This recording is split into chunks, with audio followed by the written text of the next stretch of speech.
Sa mundong walang katiyakan, hawak kamay. Ito po ang Stay ni Daryl Ong. Chords, mga pare. Intro, E flat, F, G. Okay?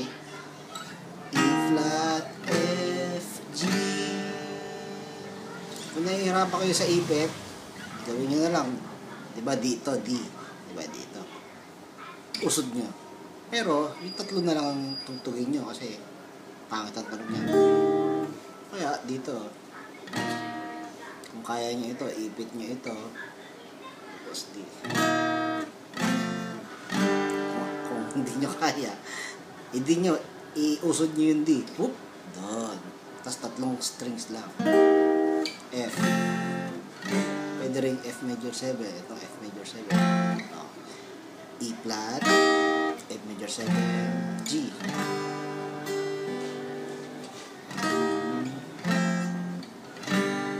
Intro yun.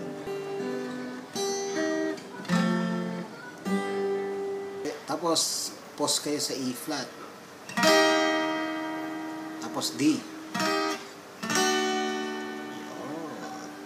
Tapos baba na sa stanza. G.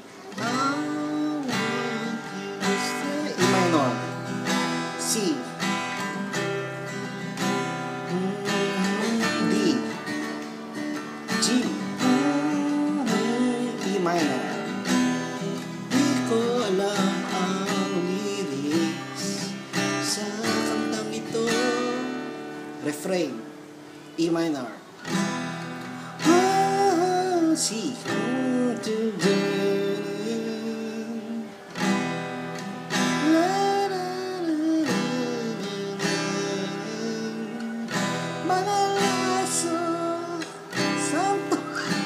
Ayun, nakatatlo na yung E minor C.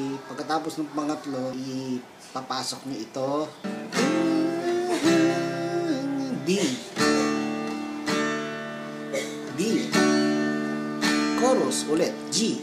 Parang stanza.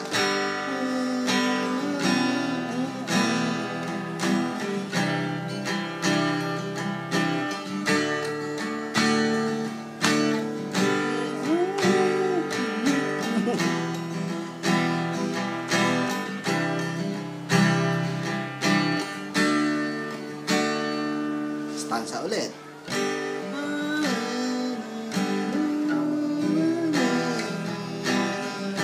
Strumming. Down, down, the up, down, down, the up, down, down. Down, the up, down, down, down, up, down, down. E minor.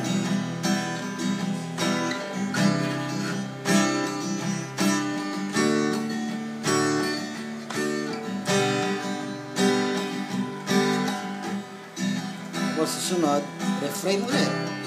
Ang refrain mo ay E minor C. Yung tatlo ulit.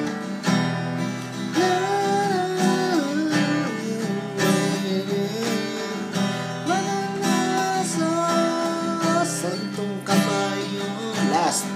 Mananasa santong kabayo. F C. F C. D. Chorus ulit.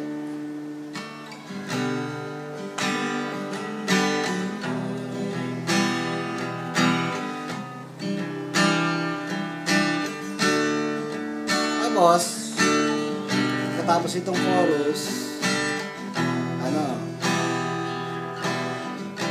katapos itong chorus, refrain. Refrain.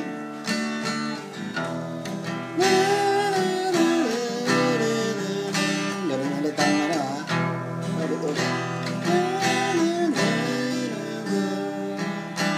May mababago na rito, tataas. FC.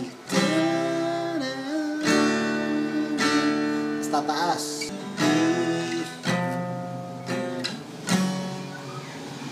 Ulit. E, F, Actually, ano siya, diminished 7. Kung kaya nyo yung diminished 7, di ba, diminished 7. Ngayon, kung hindi nyo kaya yung diminished 7 na F na lang. Tapos, kaduksong ay F sharp minor. D.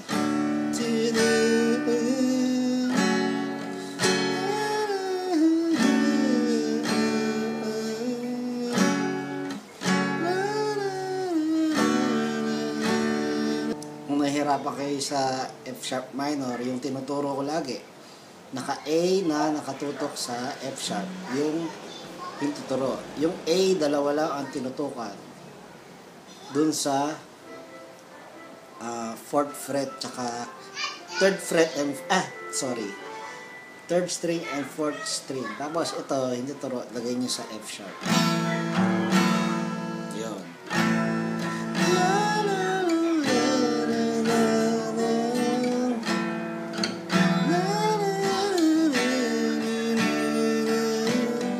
Pangatlo na to. G, D, E. Tapos last stanza ay ano ba? A.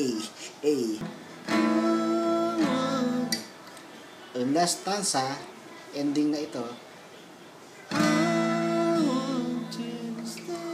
F sharp minor, D, E.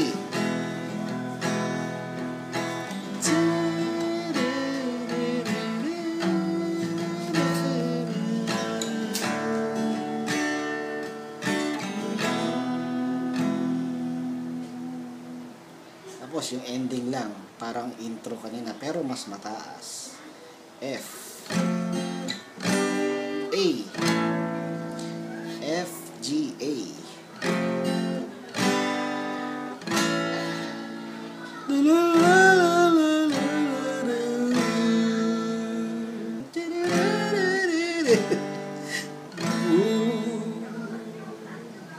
Pag-aralan nyo mabuti, ang daming chords. Okay? Paring Don.